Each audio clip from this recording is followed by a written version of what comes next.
Ladies and gentlemen, your 2019 World Series champions, the Washington Nationals.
Ladies and gentlemen, the President of the United States and Mrs. Trump, accompanied by Mike Rizzo, Ryan Zimmerman, and David Martinez.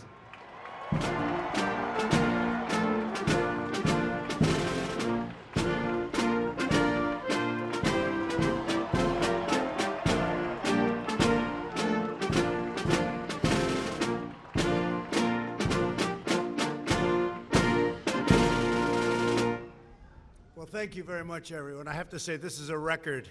We've never had this many people on the front lawn of the White House, so congratulations. Just another record for the Nats. But today, the First Lady and I are thrilled to welcome to the White House the 2019 World Series champions, the Washington Nationals.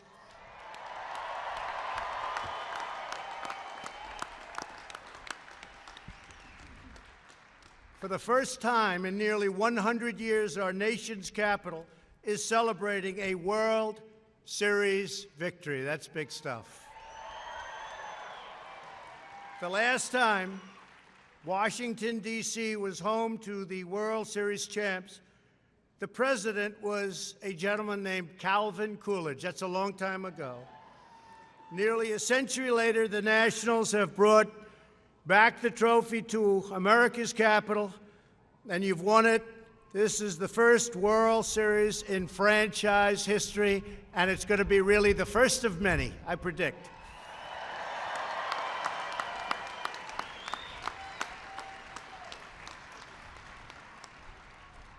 I want to congratulate the terrific owners of the team, your principal owner, Mark Lerner, Ted Lerner, great people, the Lerner family.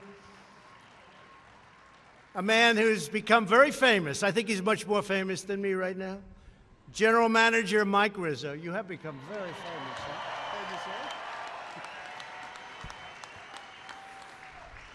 A manager, and you watch all the mistakes made in baseball and other sports, and then you watch what this man did as manager. He didn't make any. He didn't make any. Dave Martinez.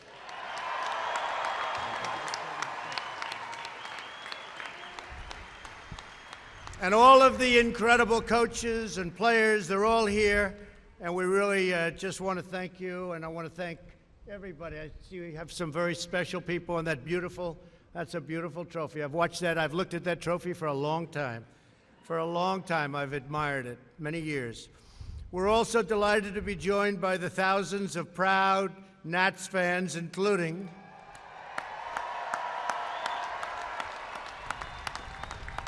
Secretary David Bernhardt, Secretary Alex Azar, Acting Secretary Kevin McAleenan, Administrator Andrew Wheeler, Ambassador Robert Lighthizer. Many, many folks from Congress are in the audience, senators and everybody. Well, you're all here. We love you all. And we have a good friend of mine, Bill Posey, Representative Bill Posey. You're here someplace. Thank you all for being here. A lot of power sitting on this lawn and standing on this lawn. Throughout this season, the Nationals captured the hearts of baseball fans across the region and across the country. America fell in love with the Nats baseball. They just fell in love with Nats baseball. That's all they wanted to talk about. That and impeachment. I like Nats baseball much more.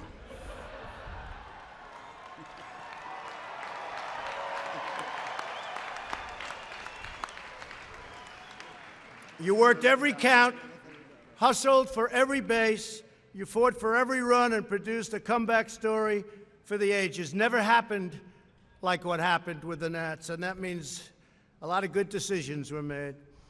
You reminded us all why baseball is truly America's pastime, so great for the sport. Nearly 2 months into the season, the Nats had a 19-31 record, and I watched it closely too. I wasn't too happy. It looked like things weren't going so well, Mike, right? But these two guys, they didn't give up. They didn't give up. And I'm sure that I'm sure the media was with you all the way, right? I remember some nasty stories. Boy, did that change pretty quickly, right? That's great. But you were second to last in the National League, and it looked like it was going to be a rough year. But you never doubted. As pitcher Max Scherzer, and boy, did he pitch well. What a job. I've watched you for a long time. Nobody throws it better than you do. What a great job you did, Max. Thank you. Under pressure as well. Under pressure as well. But, you know, Max said, we have the experience. We don't fold under pressure, which puts more pressure on the team, but that's one of those things, right?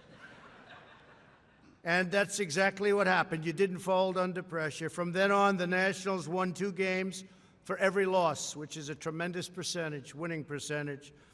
as you battled for every win, Gerardo Parra changed his walk-up song to Baby Shark. That was a favorite of his 2-year-old daughter, and it became the anthem for the Nats fans everywhere. And I tell you what, that turned out to be a very, very powerful little tune. In the final weeks of the regular season, you were down 6 runs against the Mets. In the bottom of the ninth, you scored 7 runs. I do remember that well, including an amazing 3-run homer by Kurt Suzuki. Where's Kurt? Where is he? Come on. Come here. Come here. Say a couple words. Come on. Oh. I love him. Oh. That's so nice.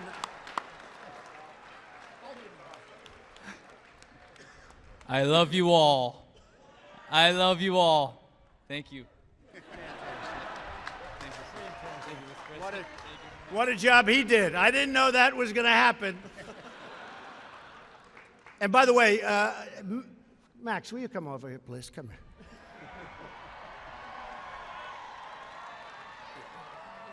I asked the First Lady, do you think I can throw a ball as fast as him? She said, yes, darling, absolutely. I don't think so. Go ahead. My gosh, to be in this moment with everybody cheering to be at the White House. What a month. What a magical month. And when the city gets behind you and your teammates believe in each other and you have 1 through 25 on the roster competing, magic happened. And what a day to be able to share it all with you. Thank you. Good job, man. So you beat the Mets. In the bottom of the ninth, you scored that 7 runs, including the amazing 3-run homer by Kurt. And the Nats, as always, they lived up to a motto. It's stay in the fight. That's true about life. Stay in the fight. You never know what's going to happen. Stay in there. Soon you began a legendary postseason run against the best teams and top aces in baseball. Everybody thought it was over because it was almost like, Mike, you were just going against all of the good teams, Dave. It was sort of an incredible thing. And then Josh Hader and Clayton Kershaw to Justin Verlander and Garrett Cole. You know those names, right? They're really good, all right? Pretty good pitchers, right, Max? And you took care of it. You took care of things. Pretty incredible. You prevailed in 5 elimination games, and you were pitching. You were really facing the best pitchers in baseball, the absolute top, and you trailed in every single game. Every single one of those games you were trailing and executed 4 of your comebacks in the 7th inning, which I guess is a lucky inning, maybe. 7th inning, and then in a couple of cases later, it was a team effort. Players 1 through 25 gave every single thing they had. They gave their heart. They never quit. They never gave up. They gave their heart.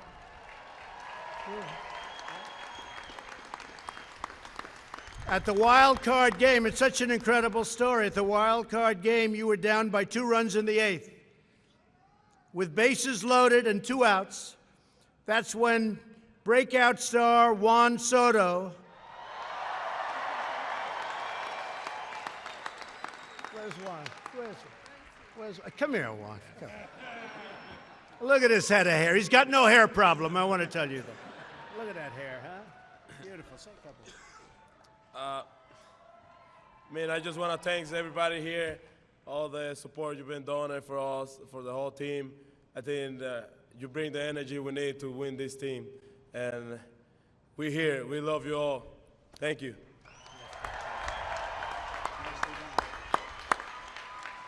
Fantastic job, Juan. But Juan brought in 3 runs to win the game. We all remember that one. By the end of the postseason, Juan became the youngest player ever to hit 3 home runs in the World Series. That's fantastic. Great job.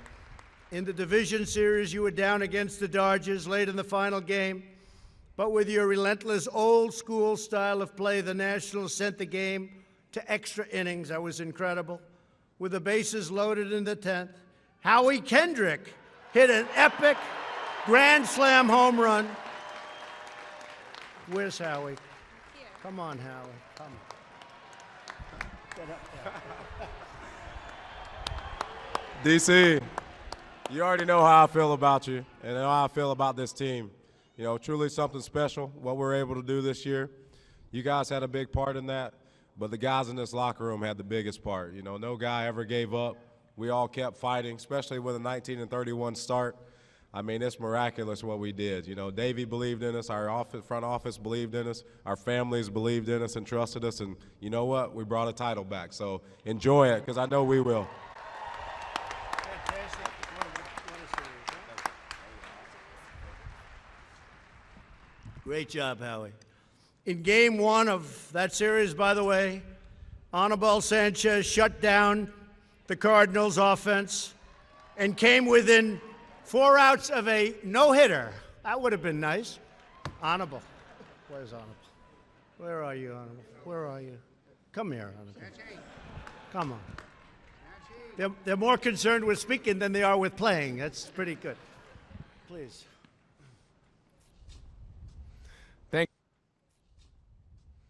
Thank you, everybody, for being here.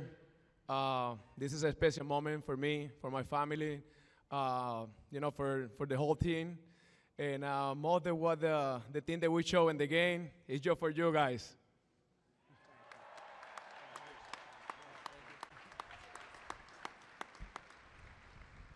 Almost a no-hitter. In the next 3 games, Washington outscored St. Louis 18-6, won the National League pennant, and you headed to face the Houston Astros. They were here 2 years ago. They were a great team and are a great team, but you faced them in the World Series. Ever since the team came to Washington in 2005, Nats fans had dreamed of that incredible moment. After 14 years, only one player from the original team was left.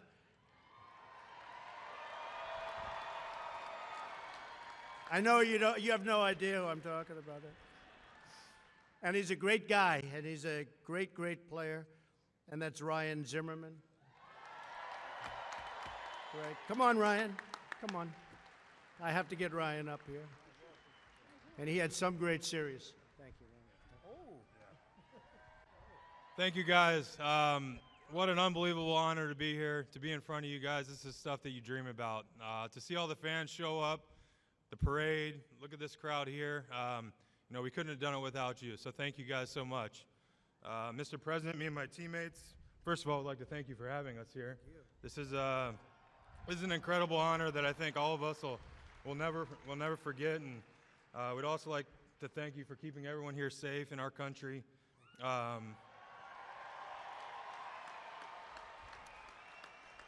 And continuing to make America the greatest country to live in the world. Thank you, man. That's so nice of you. Thank you very much. Whoa. Thank you so much. Thank you. Thank you very much. So beautiful. Thank you. Thank you very much, Ryan. So, you know, Ryan was your original first ever draft pick. And I think that was a good pick. What do you think? Good pick? That was a good pick. In game one, Ryan stepped up to the plate for his first at-bat. He reached back, took his swing. I was watching too, and he scored the first World Series home run and got you off to a real start in Nationals history. That was the first ever Nationals history. And Ryan, I have to tell you, I know a lot of people in this city, and they love you. They really love you. Great job. Great job.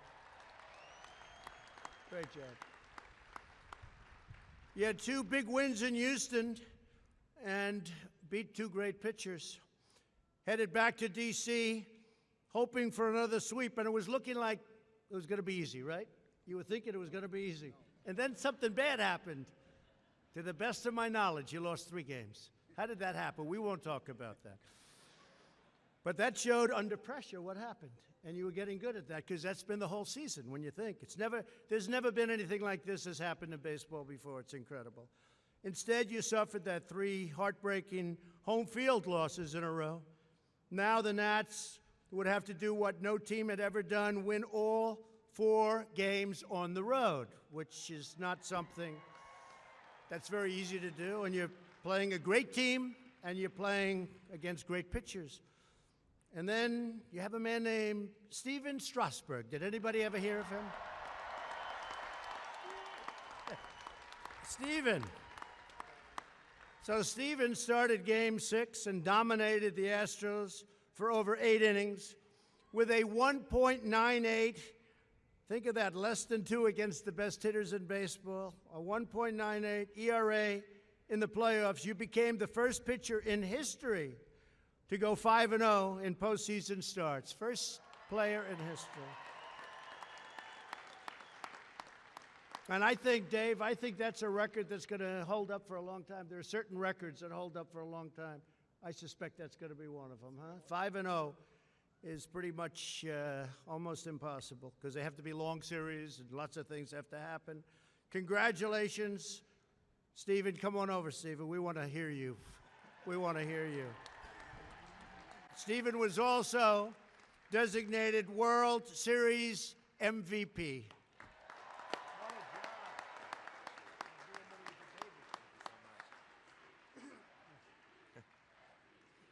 Yeah, we've certainly come a long way, Mr. President. Thank you. You know, I think starting out 19-31 only makes this that much better. You know, we could have been like the other teams. We could have won over 100 games, and it could have been smooth sailing all the way. But it wasn't. It wasn't easy. And I think we only had one choice, and that was, you know, stay in the fight. And we stuck together. We pulled for each other. And, man, what a way to celebrate finally finishing that fight. Thank you.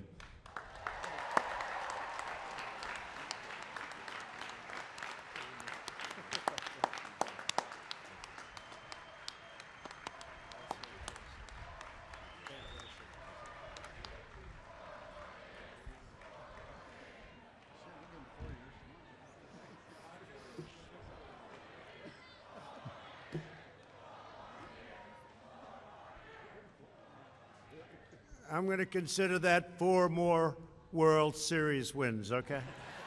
That would be very exciting. That's true. Despite a controversial interference call, that was slightly controversial, wouldn't you say? Mike just said that was bad. They might have to fine you for that, right? You're not allowed to say, huh? They're going to fine you. That's all right. We know how you feel. But you had an incredible call. See, they can't find me. I thought it was a terrible call, personally. Interference call in Game 6. The Nats rallied and scored 7 runs to the Astros 2 and kept hope alive. Next came Game 7. What a game. And Max Scherzer started, and just as he did whenever Steven Strasburg took the mound, the Nats won every single postseason game that Max started. I mean, that's incredible. The 2 of them, what a job. The whole team, what a job. But days before, he suffered unbelievable pain, crippling pain, they say, in his neck and back. And I thought to myself, that's a bad thing. You have a great pitcher, a great fastball pitcher, and you have a bad back. And I wouldn't have thought that he could have pitched in Game 7. But that night, he held the Astros to just 2 runs over 5 innings, stranding 9 runners on base. That was a game he pitched more with his heart than with his muscle. That was incredible. That was heart. He really did. That was an incredible job. He was in a lot of pain. He handed it over to Patrick Corbin. Patrick. Come on, Patrick, get over here, Patrick. I don't know what. There he is. That took guts. Come on, Patrick. Thank you. What an honor. This is a very special day for me. I just want to say one thing about this team. We believe in each other all year. We're really good friends on and off the field, and I'm excited I'm here for 5 more years. Thank you.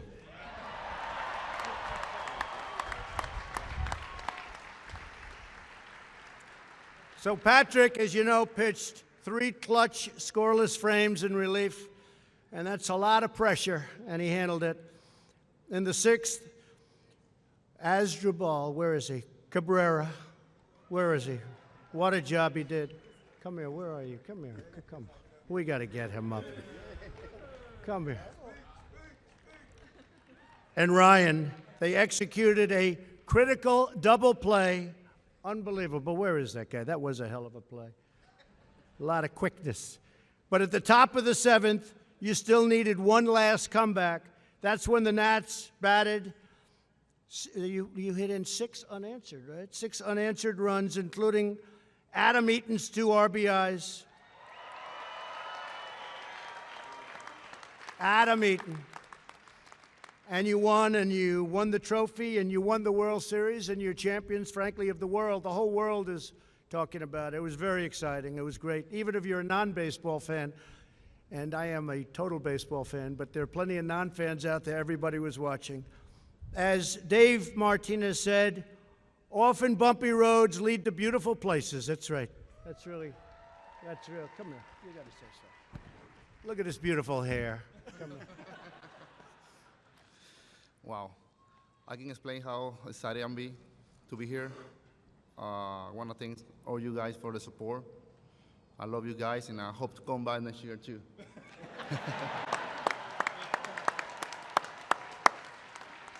Great play. That was a great play. That was an important play, too, huh? He doesn't do that? Who knows? Who knows? Maybe we're standing here with somebody else and nobody in the audience, right? Right? Today, in the heart of our nation's capital, in the city that everybody adores in many ways, and a city that adores you and your team and your champions, we're here to celebrate a World Series win for the ages. This is really something that was very special. You stayed in the fight.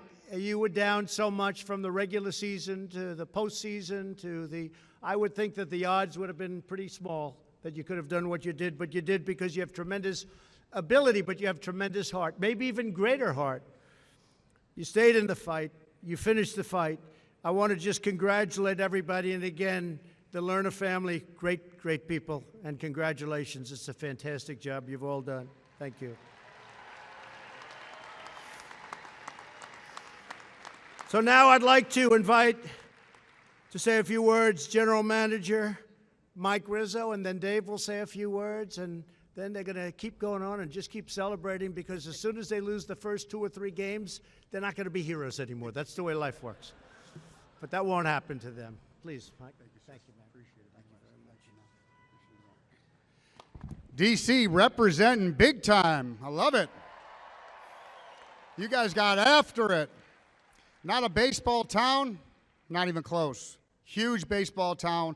What a great fan base we had. The playoffs, the latter part of the season, the playoffs, you guys were electric. It was unbelievable.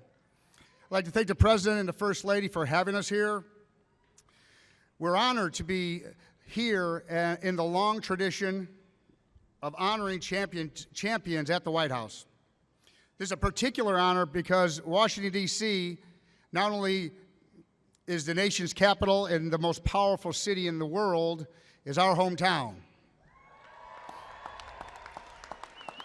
We've heard all the players talk about it. You'll hear Davey talk about it, but I've got to talk about it. This is a special group of human beings right here.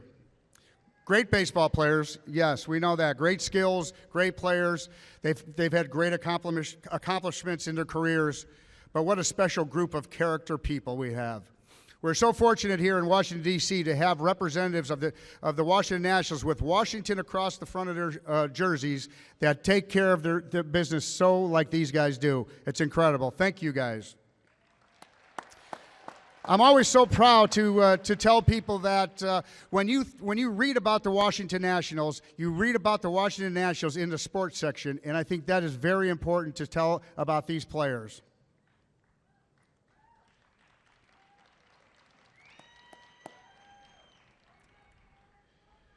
They put together a tremendous run at the end of the season through their perseverance, their teamwork, their love for each other and love for the game, love for the name on the front of the jersey more so than the name on the back of the jersey.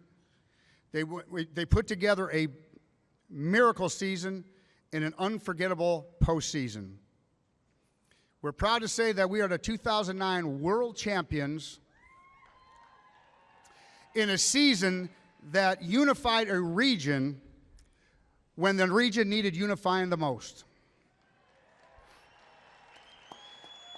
And again, as our manager, Davey Martinez, said so eloquently after our many, many, many celebrations this year, 5 of them, I think, bumpy roads do lead to beautiful places, and this here is a beautiful place.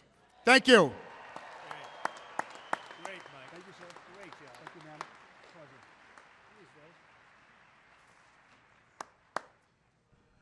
Pleasure. Hey, I wasn't gonna talk today.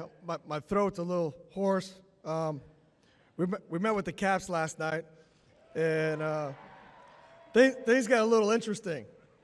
And I don't want to take up too much time because apparently my boys don't like wearing shirts anymore.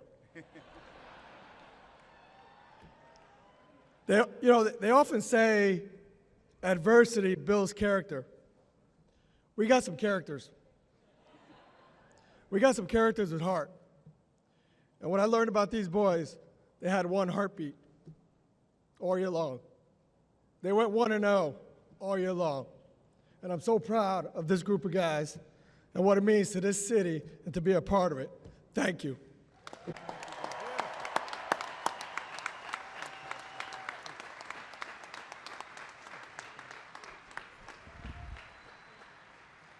So I just want to thank everybody. We're going to call this Washington Nationals Day. We're going to celebrate this as the day for the Washington Nationals. And I really think it's going to be the day and the week and the month and the year.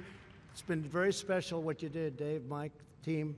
It's been incredible what you've done. And the fans, I don't think there can be fans like the fans that we have over here. And I just want to congratulate you. Enjoy the lawns of the White House. Enjoy looking at this great building. But this great building is celebrating great people, and that's the Washington Nationals. Congratulations, everybody.